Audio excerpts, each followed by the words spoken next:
두 번째 주제가 사실 그 2022 개정 수학과학부 교육과정에 대한 문제점과 대안인데요. 아까 교육부 장관님께서 말씀하셨지만은 작년에 총론이 발표됐고, 자, 강론에 대한 공청회도 있었습니다.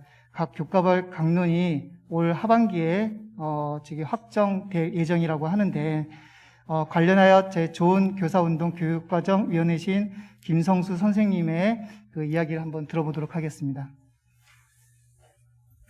예, 안녕하세요. 좋은 교사운동 교육과정위원회 위원장 김성수입니다. 반갑습니다. 네, 감사합니다. 저는 2022 개정 수학교육과정 문제점과 대안에 대해서 말씀드리겠습니다. 2022 개정 교육과정 총론이 발표되었고, 그것에 대해서 관심을 갖고 좀 가깝게 과정을 살펴볼 기회가 있었습니다. 그 과정에서 제가 느낀 것을 먼저 말씀드리자면, 큰 성과가 있었다는 것입니다. 가장 큰 성과는 뭐냐? 진짜 국민과 함께하는 교육과정이 실현되는 모습들이 나타났다는 것입니다. 이것은 굉장히 중요한 일이라고 생각합니다. 과거에는 국가 차원에서 교육과정 전문가 중심으로 연구를 다 한 다음에 공청회를 하고 학교에서 사용하는 그런 방식이었다면, 지금은 학생, 학부모, 교사, 그러니까 교육과정의 주체들이 직접 참여하여서 의견을 낼 수 있었고, 뿐만 아니라 국가교육회의, 전국시도교육감협의회와 협업하여서 만들어진 총론이라 굉장히 의미가 있다고 생각합니다. 보시는 그림처럼 과거에는 이렇게 개정추진위원회나 연구진이 만든 것을 이렇게 협의회를 통하나 심의회를 통해서 했다면, 이제는 이렇게 되었다는 거죠. 교육부는 교원과 전문가들이 모여서 포럼이나 이런 것들을 열었고요. 그다음에 국가교육회의는 10만 명의 국민들에게 의사를 물었습니다. 국가교육과정에 무엇이 들어갔으면 좋겠느냐. 그리고 그 내용들을 했고, 그 다음에 시도교육감협의회에서는 교사들을 전국 단위로 묻고, 각 지역별로 워크숍을 통하여서 그 어떤 내용들이 들어가야 되는지, 현장의 문제들이 해결될 수 있는지를 의견을 제출할 수 있도록 했고, 그 의견들이 반영이 되어서 총론 주요 사항이 나왔다는데 큰 의미가 있다고 생각합니다.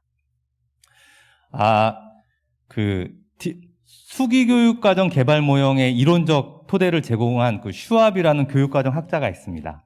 이 교육학자는 두 가지 탐구에 대해서 얘기하는데, 첫 번째는 이론적 탐구를 할 수 있다. 이론적 탐구의 대상은 어떤 대상에 대한 이해, 보편적인 특성을 연구할 때는 이론적 탐구를 해야 되며, 이 방법은 귀납적이거나 연역적인 분석법을 사용한다는 것입니다. 반면 실제적인 탐구를 해야 되는 것이 있는데, 이것은 개선이 필요하다고 믿는 실제 사태에 대한 문제 해결, 이것에 대한 탐구는 실제적 탐구를 해야 되는데, 이 실제적 탐구의 방법이 수기다, 이렇게 얘기를 합니다.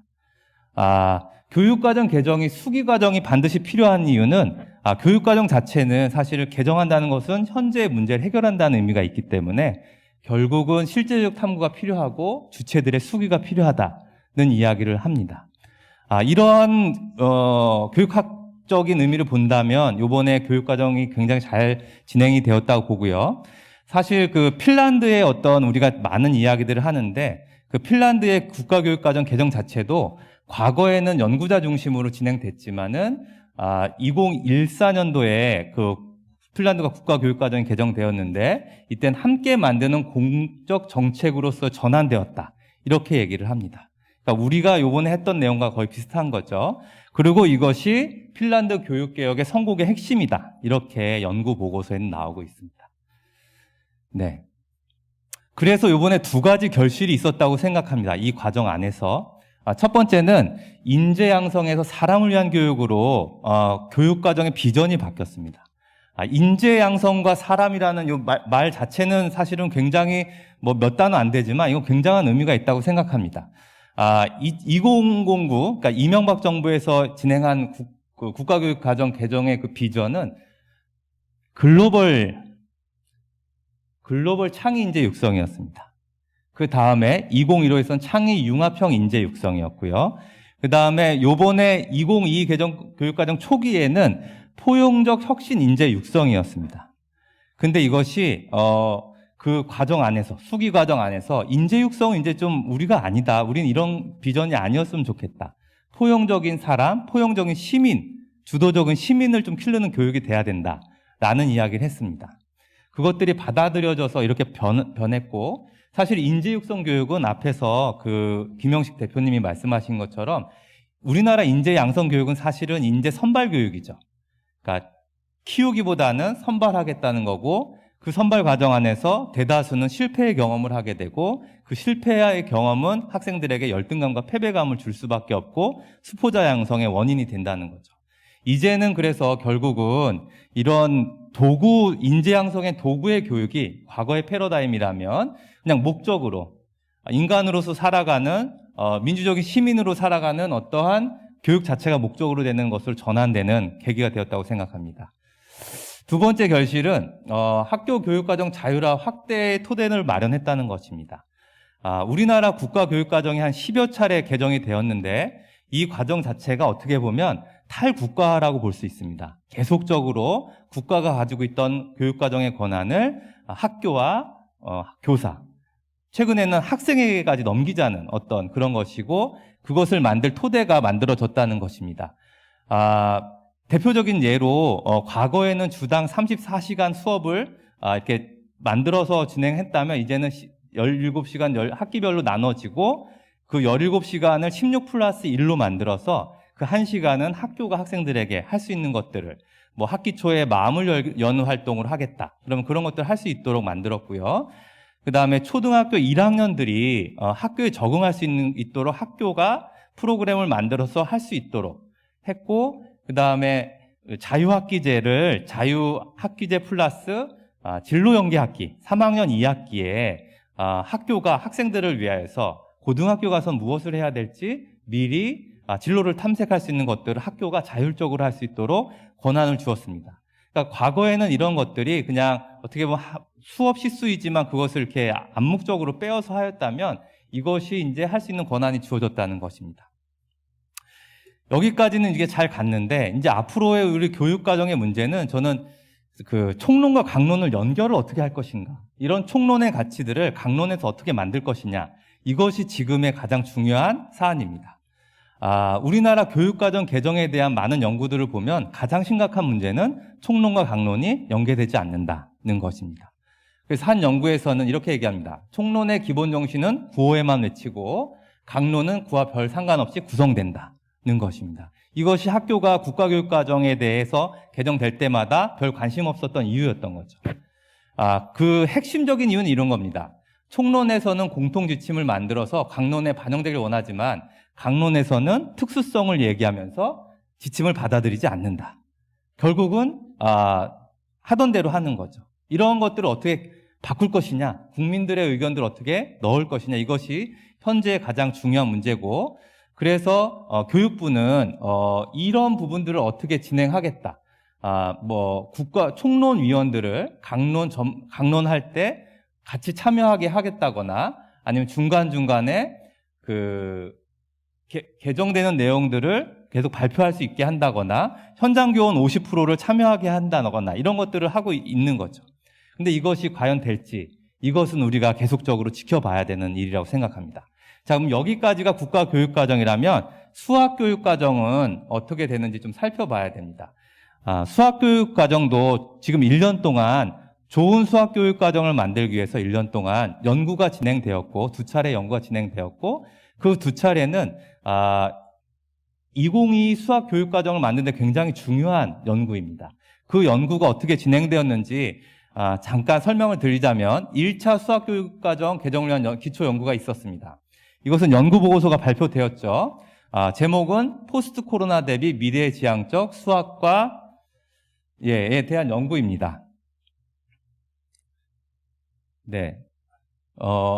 연구 기간은 2020년 11월부터 2021년 4월에 진행이 됐고요. 이건 굉장히 잘된 일이라고 생각합니다. 그러니까 총론의 연구와 같이 강론도 같이 연구가 되면서 하려는 저는 시도였다라고 생각돼서 굉장히 높이 평가하고요. 연구 책임자는 서울대학교 이경화 교수님이셨고, 연구진은 연구원은 그 총 13명이었습니다. 근데 여기서 보시면 대학 교수 6명, 창의재단 3명, 평가원 1명. 그리고 초등교사는 이 연구에 참여하지 않았습니다. 1명도 없고, 중학교 교사 1명, 과학고 교사 1명. 이렇게 해서 기초 연구가 진행되었습니다. 네. 두 번째 연구는 최근에 이제 작년 11월, 12월에 완료가 되었는데 역량 함양을 위한 수학과 교육과정 재구조화 연구입니다. 이 연구는 제가 좀 들여다보고 싶었는데 지금 비공개로 전환됐습니다. 지금 볼 수가 없고요.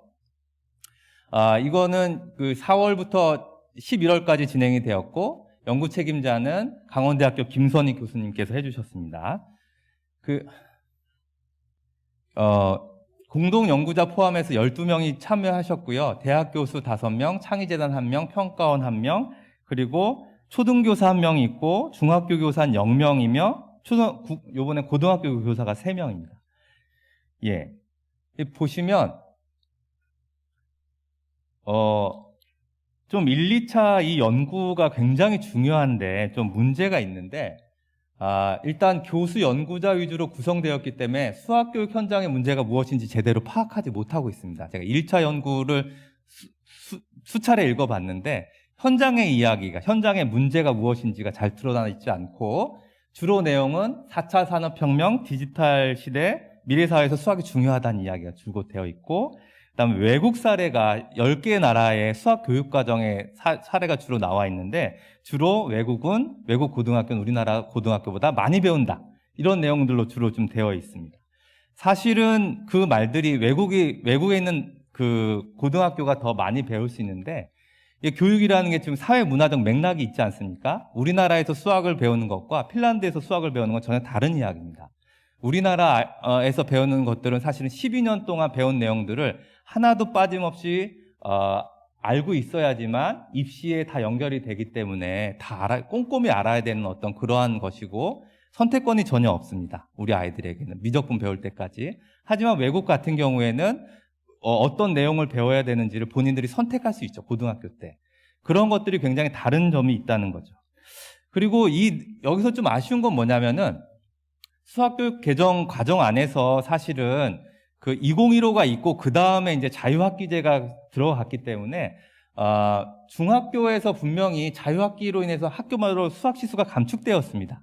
기본적으로 4단위로 구성되어 있는데 학교마다 4단위로 하는 학교는 사실 9.1% 정도밖에 안 되더라고요. 저희가 이제 110개 정도 학교를 조사했거든요. 많은 학교가 4단위, 3단위, 그러니까 총 1단위가 줄어서 운영이 되고 있고요. 중학교 1학년 때. 3단위 하는 학교가 무려 30%나 됩니다. 그러니까 이런 문제들, 그러니까 학교가 수학을 가르치는데 어떠한 좀 문제가 있고 어려움이 있는지 이런 것들이 1, 2차 연구에서 드러나야 됨에도 불구하고 이런 내용은 드러나지 않고 외국에선 이렇게 가르치더라.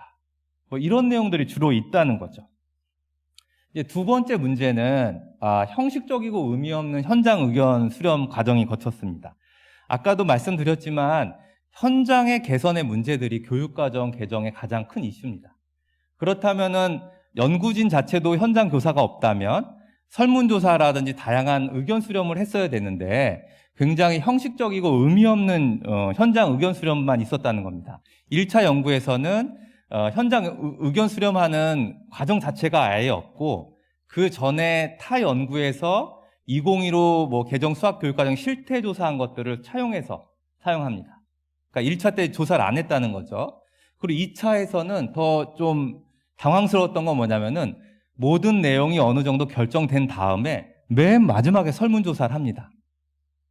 그러니까 설문조사를 통하여서 국민들이 어떠한 어려움을 겪고 있고 무엇을 바꾸기를 원하는지를 듣고 그 내용을 참작해서 만들고 다시 물을 수는 있지만 앞에서 전혀 듣지 않고 마지막에만 묻는다는 거죠. 이런 것들은 국민들의 의견을 들을 의사가 있었는지 그런 것들을 좀 생각하게 합니다. 근데 이 마지막에 8월에 있었던 그 설문조사 자체도 굉장히 당황스럽게 하는 부분들이 있습니다. 뭐냐면은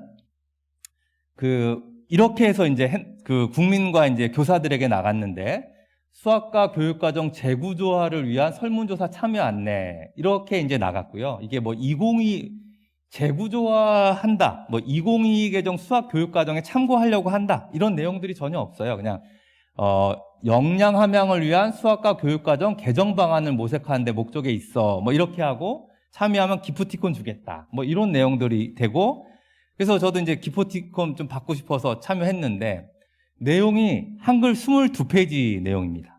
그러니까 끝까지 참여할 수가 없고 중간에 포기해야 할 수밖에 없는, 핸드폰으로 참여해야 되는데 내용이 22장이 넘습니다. 근데 그 내용 자체도 좀 되게 뭐 수학 교육 과정에 뭘 바라느냐 이런 내용들이라기보다는 뭐 수학 교육을 통해 학습자가 길러야 할 필수적인 능력인 수학 교과 역량으로 문제 해결, 추론, 의사소통, 연결, 정보 처리 5가지를 선정하였습니다. 수학 교육 역량의 의미에 대해서 어떻게 생각하십니까? 라고 쭉 있는데, 여기서 읽어보면은 이게 뭐 적절하다, 부적절하다, 이게 하는 것이 다 적절하죠. 다 적절하다고 찍을 수밖에 없는 문제를 굉장히 많이 물어보고, 맨 끝에 아마 좀 이런 것들을 물어봤었던 것 같아요. 맨 끝에 뭐 수학 내용들은 이게 좀 뒤에서 물어보고, 바라는 점은 맨 끝에서 물어보고. 근데 참여한 인원은 거의 뭐 1000명 정도가 넘는다는, 그러니까 이 내용들이, 그러니까 정말로 교사들이나 학생들이나 학부모들의 의견을 모아서 하려는 거였는가 하는 좀 생각이 들게 하는 그러한 설문이었습니다. 가장 큰 심각한 문제는 저 이거라고 생각합니다. 2차 연구가 끝났음에도 불구하고 이게 비공개로 지금 돼서 아무도 볼 수 없습니다. 만든 12명 말고는 전혀 알 수가 없는 거죠. 사실 2차 연구를 기반으로 지금 시한 연구가 돼야 됨에도 불구하고 이것이 안 되는 거죠. 그래서 제가 그 교육부에 물어봤습니다. 이거 왜 안 하는 겁니까? 물어봤더니 근거는 이렇다고 합니다. 공공기관의 정보 공개에 관한 법률 제9조에 의해서 의사결정 과정 또는 내부 검토 과정에 있는 사항 등으로 공개될 경우 업무의 공정한 수행이나 연구가 안 된다. 뭐 이렇게 되면은 공개를 안 할 수가 있는데, 그 2차 시한 그 연구 자체가 여기에 해당되기 때문에 공개할 수 없다는 겁니다.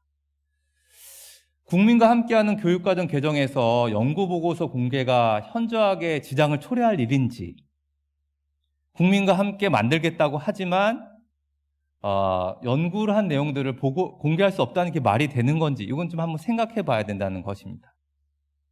더 심각한 문제는 지금 3차 이제 시한 개발 연구를 하고 있는데 이 연구자들에게도 공개되지 않는다는 거예요.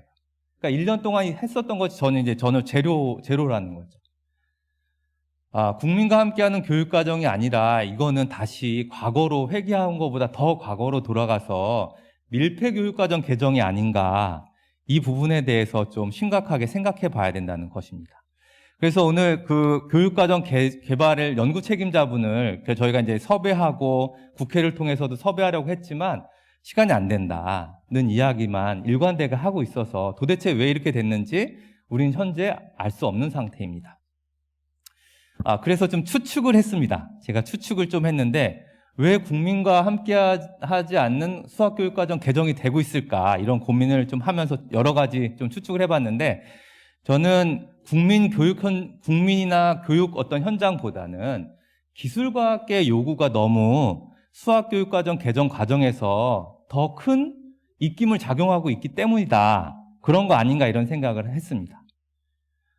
그렇게 이제 생각하게 된 이유는 행렬이나 모듈 추가 등이 지금 예상되고 있는데, 이것은 사실은 학교 현장에서 원했다기보다는 뭐 이제 인공지능을 가르쳐야 하니 뭐 이러면서 이제 기술과학계가 더 요구를 했었던 내용이고, 이것을 수용하면서부터 교육과정 개정에 문제가 생긴 것입니다. 이 사진은 뭐냐면은 작년 7월, 그러니까 2차 연구의 설문조사가 있기 전에 2차 연구 책임자이신 김선아 교수님께서 이공계가 진행하는 어떤 포럼에 나와서 그 내용을, 지금 발표되지도 않은 내용을 이야기를 합니다. 이런 내용이 들어갈 것이다. 그 중에 이제 고1에 이제 행렬이 추가될 것 같다. 뭐 이런 내용들을 발표를 해요. 그래서 교사와 국민들은 그때 알았습니다. 행렬이 이때 들어가는구나. 그러니까 이공계의 어떤 이야기들이 할 때는 와서 이렇게 연구 참여자가 와서 설명도 하고 하지만 오늘도 이렇게 나타나지 않으시잖아요. 이건 참 큰 문제라고 생각합니다. 그런데 이렇게 국민과 교육의 그러니까 국민과 교육 현장의 의견보다 기술과학계 요구를 의견을 중시하는 이유는 저는 여기에 근본적인 원인이 있다고 생각하는데 지금 수학교육의 정책 모두를 한국과학창의재단이 하고 있습니다. 모든 교육 정책뿐만 아니라 모든 것을 근데 이제 한국과학창의재단이 열심히 안 해서다. 그렇다기보다는 한국과학창의재단은 교육부의 어떤 산하단체가 아니고 과학기술정보통신부 산하의 준 정부기관입니다. 한국과학창의재단은 원래는 그 민간 단체였는데 이명박 정부 때 이때 이제 과학기술부가 되잖아요. 합쳐져서. 그러면서 이제 과학인재 양성에 대한 이야기가 되면서 이제 그 공공기관이 되면서 수학과 과학 교육 정책을 다 교육부에게 위탁을 받아서 모든 일들을 다 하게 됩니다. 그런데 한국과학창의재단의 목적은 교육의 발전이라든지 학생들을 위한다기보다는 오히려 기술과학 발전에 기여한다는 것에 더 주된 목적이 있는 거죠. 거기 다 나와 있어요. 그 홈페이지 가면은 나와 있는데 그러다 보니까 수학교육 정책 자체도 기술과학의 발전에 너무 치중하는 거 아니냐 이런 생각이 듭니다. 그런데 저는 이런 생각이 들었습니다. 국가교육과정이라는 것 자체는 사실은 국민들에게 법률에 의해서 그러니까 교육부 장관이 그러니까 그 일을 맡기도록 이제 된 거죠. 그러니까 초중등교육법 23조 2항에 보면은 교육부 장관은 교육과정 기준과 내용에 관한 기본적인 사항을 정하며, 그러니까 교육부 장관의 의무이자 권한인데 이것을 과학기술정보통신부 산하 한국과학창의재단에 이렇게 외주를 줄 수 있는 것이냐, 이것에 대한 법정 근거가 있느냐, 이런 걸 한번 좀 따져봐야 된다고 생각합니다. 그래서 제가 교육부에 물어봤습니다. 어떠한 근거로 이 일을 외주를 준 거냐. 외주는 아니다. 그냥 위탁이다. 이렇게 얘기를 하시죠. 그 교육부 입장은 이런 겁니다. 과학기술기본법에 근거하여 국고사업으로 국가과학인재 양성 육성을 위한 사업을 추진하고 있으며 지금 수학, 과학, 정보, 환경 교육과정에 필요한 예산을 이 사업에 같이 넣어서 하고 있는 것입니다. 이렇게 얘기를 하고 있더라고요. 그래서 제가 과학기술기본법을 또 좀 찾아봤습니다. 찾아봤더니 여기에는 수학 또는 수학교육에 대한 내용이 하나도 없고 과학기술 정통부 장관이 과학기술 발전을 위해서 무엇을 해야 되는지가 나와 있는 법이거든요. 근데 여기 이제 딱 한 줄이 있는데 한국창의재단은 교육부 장관, 과학기술정보통신부 장관이 지정하거나 위탁하는 사업을 할 수 있다. 그러니까 사업을 할 수 있는 권한이 있는 거죠. 그런데 교육과정을 개정하는 것이 하나의 사업인가?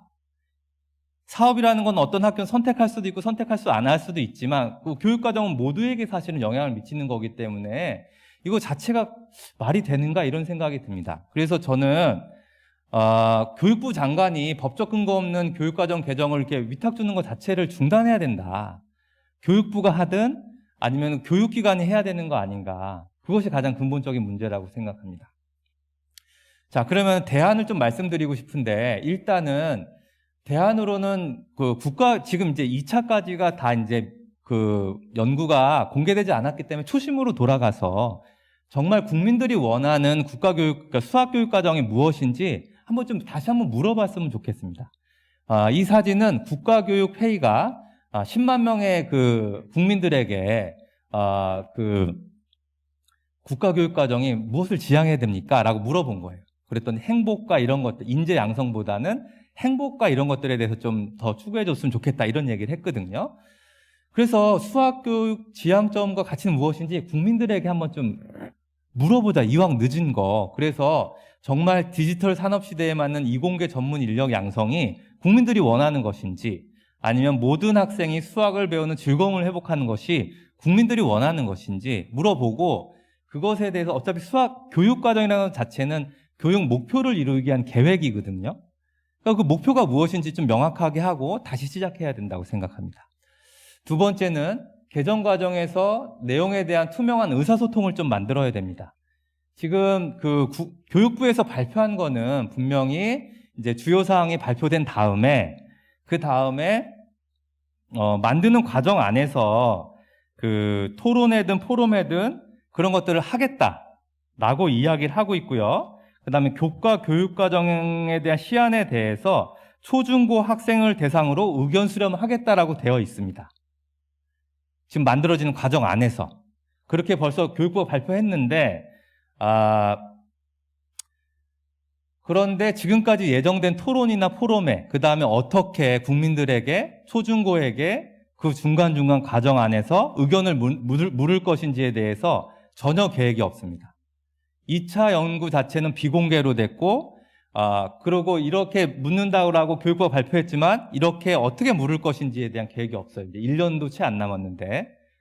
그렇기 때문에 이런 것들을 좀, 만들 수 있는 계획들을 국민 앞에 이야기를 해야 되고요. 그 다음에 지금 오히려 공동연구자들에게 내용을 발설하지 말라는 그 보안 서약서 이런 거 받고 있어요. 그러니까 이게 지금 거꾸로 가고 있는 거죠. 이런 것들을 좀 해야 된다고 저는 생각합니다. 그러니까 과정 안에서는. 그 다음에 모두를 위한 개정이 되기 위해서는 학생 주도 교육을 위해서 학습량이 좀 축소되어야 된다고 생각합니다. 학습량이 지금 주도성 교육이 굉장히 중요하게 지금 드러나고 있잖아요. 왜냐하면 코로나 상황에서 주도성이 얼마나 있느냐에 따라서 학습할 수 있는 능력이 다르기 때문에 주도성 교육이 굉장히 중요한데, 주도성이라는 것 자체는 스스로 목표를 정하고 거기에 맞춰서 학습할 수 있는 능력입니다. 근데 이게 언제 개발이 되느냐? 학생이 능동적으로 학습해봐야지, 그리고 그 내용들을 성찰해야지만 길러지는 거기 때문에 이제는 가르치는 주도권을 학생에게 넘겨야 되고 교사는 안내하고 기다려줘야 돼요. 그러려면은 제일 중요한 거는 시간을 많이 들일 수밖에 없습니다. 한 가지를 배우려면. 그렇기 때문에 우리는 내용을 축소하고 아이들이 주도적으로 학습할 수 있도록 해야 되는 거 아닙니까? 그렇기 때문에 좀 깊이 공부할 수 있도록 하기 위해서 내용을 축소하는 것이 이게 좀 필요합니다. 그리고 지금 현재 축소될 수밖에 없는 총론의 주요 사항들이 있습니다. 예를 들자면 지금 3학년 2학기 때 진로 연계학기를 하게 되어 있는데 여기에서 교과별로 진로 단원을 신설하게 되어 있습니다. 그러니까 3학년 2학기에 수학이라면 수학에 맞는 진로 단원을 무엇을 넣어야 된다는 거죠. 3학년 2학기 때 할 수 있는 내용들이 축소되어 될 수밖에 없는 상황인 거예요. 그 다음에 고등학교 같은 경우에는 1학점 수업량이 17회에서 16회로 줄어듭니다. 17회에서 16회로 줄어들고, 그 다음에 기본 단위도 5학점에서 4학점으로 축소돼요. 그러니까 이런 환경 안에서는 사실은 배우는 양이 줄어들 수밖에 없는 거예요. 내용을 축소할 수밖에 없는 상황입니다. 주도성 교육을 위해서도 줄여야 되지만 이런 총론의 변화에 의해서도 줄일 수밖에 없는 상황이라는 거죠. 이런 부분들을 감안하고 교육과정이 만들어져야 되고요. 두 번째는 제가 수포자 아이들에게 좀 물어봤어요. 너네들은 왜 이렇게 수학을 포기하게 되니? 그랬더니 아이들이 저 고 2학년 때 꼭 한번 다시 공부해봤어요. 그런데 제가 중학교 때도 놀고 고1 때도 놀아서 지금으로선 도저히 따라갈 수가 없더라고요. 이런 얘기를 해요. 그러니까 우리나라 수학 교육 과정이 모두가 다 가파른 계단형이라는 거죠.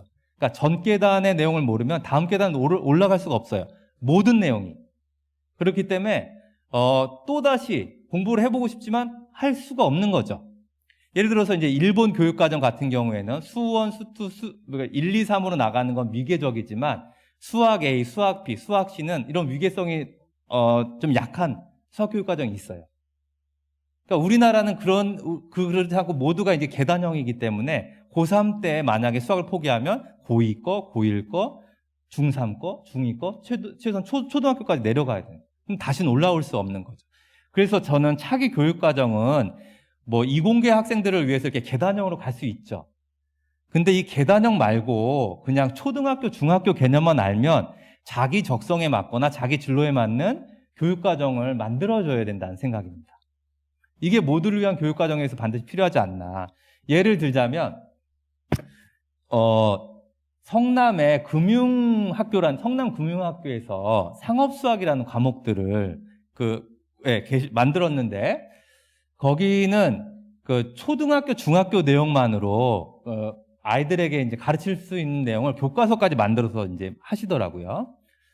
그다음에 두 번째는 그 초중하고 유초 연계 수학교육 과정을 만들어야 됩니다. 지금 수포자 아이들이 제일 힘든 거는 중학교에 가서 갑자기 영어 수학이 나오는데 이게 도대체 무슨 말인지 모르겠다. 함수 방정식 나오는데 도대체 무슨 말인지 모르겠다. 초등학교 교육과정하고 중학교 교육과정을 이렇게 좀 비교해 보면 확 띄어요. 내용이 도대체 이게 무엇인지 문자가 왜 나오는지 알 수가 없어요. 이거는 저는 초등학교 교육과정을 만드는 사람과 중학교 교육과정을 만든 사람이 서로 상의하지 않기 때문이라고 생각합니다.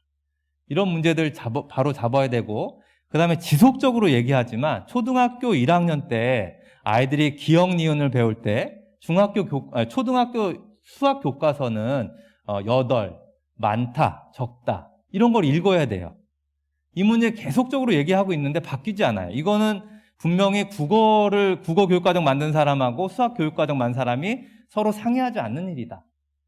밀실 교육과정 개정 때문이라는 거죠. 이런 문제들이 이번에 개선이 되어야 됩니다. 저는 그래서 마지막으로 좀 드리고 싶은 거는 연구자들은 다시 이 밀실 개정 교육과정 중단하고 총론의 내용이 무엇인지 좀 알고 원리에 따라서 좀 총론 교육과정 만들 수 있도록 해야 되고 그리고 연구자들 사이에 과연 좀 민주적인 의사소통이 되고 있느냐 자기 것만 그냥 만들고 자기 분과팀에서 만들고 이것들이 서로 합의되고 소통되면서 만들고 있는지 그런 문제에 대해서 한번 좀 제기하고 싶어요. 그렇다면은 전에 있었던 문제들이 개선되기는 어렵거든요. 이런 것들이 좀 필요하다고 생각하고 교육부 같은 경우에는 창의재단과 그 연구자에게만 맡기지 말고 직접 교육과정 개정에 대해서 좀 이야기를 해야 되고 관리 감독해야 됩니다. 그리고 이제 늘 교육과정 이제 어차피 올 12월까지 만들어져야 되니까 이제 어쩔 수 없다 뭐 이렇게 되니까 결국은 저는 2022 개정교육과정 연구자들이 제대로 만들어오지 않으면 그냥 2022로 쓰고 수시 교육과정 개정하더라도 이거는 좀 물러서지 말고 가야 된다. 이런 모두를 위한 교육과정이 만들 때까지 그런 생각이 들고 저는 전국 시도교육감협의회에서도 총론에서 했었던 것처럼 수학교육과정을 연구자들에게만 맡기지 말고 교사들이 모여서 이렇게 만들어야 된다라고 하고 만약에 연구자들이 만든 것이 만약에 바람직하지 않다면 시도교육감협의회에서 만든 교사들이 만든 것들을 대안으로 제시하고 그것을 채택할 수 있도록 운동을 해야 된다고 생각하고요. 마지막으로 이제 국가교육회의가 이번에 이제 초중등교육법 23조가 개정이 됐습니다. 교육부 장관에 의해서 국가교육과정이 만들게 되어 있는데 이것이 국가교육위원회로 넘겨졌어요. 그럼 국가교육위원회는 차기에는 창의재단에게 이 일들을 외주 주는 것이 아니라 직접 수학교육위원회를 만들어서 그것들을 할 수 있도록 해야 된다고 생각합니다. 그렇게 해서 모든 아이들이 수학을 배우는 즐거움을 회복할 수 있는 첫 발걸음을 띄워야 되지 않나 하는 생각이 듭니다. 예, 이상으로 마치겠습니다. 네, 2022 지금 교육과정이 계속 진행되고 있는데요. 자, 교육과정의 그 절차에 대한 여러 문제점들과 그거에 대한 좀 대안을 얘기해 주셨습니다.